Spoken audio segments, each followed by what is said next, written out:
Hey guys, Patrick Sebil, hello from Florida for this weekly video. Well, this time I want to ask you a question. Do you like to use a topwater worm? Casting on top of grass, weeds, cover, and then have your steady retrieve. Sometimes just a steady one, sometimes burning it, sometimes making a pause, all these kind of actions.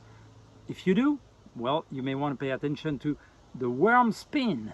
So the worm spin used the same technology as the dart spin, meaning we have a patent that has a spring here in the tail, so it really holds very well.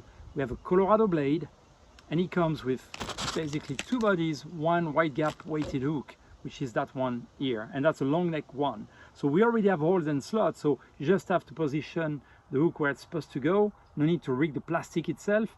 The hook is already hidden. That's thanks to the design. The point is inside, but actually not being hooked into the plastic itself.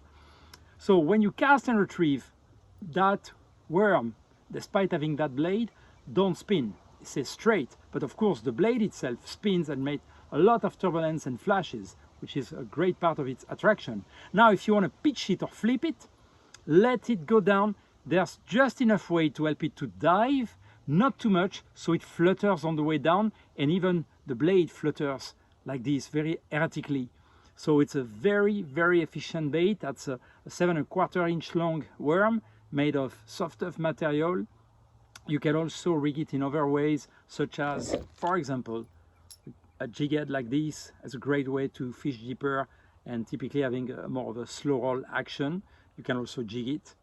Another option to use that worm actually is to remove that hook, tie just a regular round bend hook, typically 2 or 3 0 will do the job.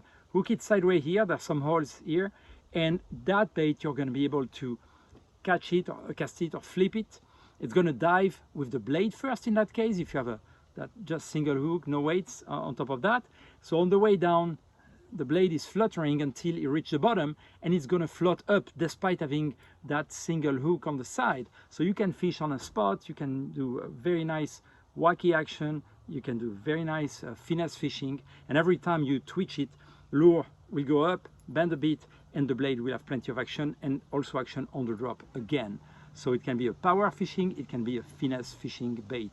This is the worm spin from Hyperlastics.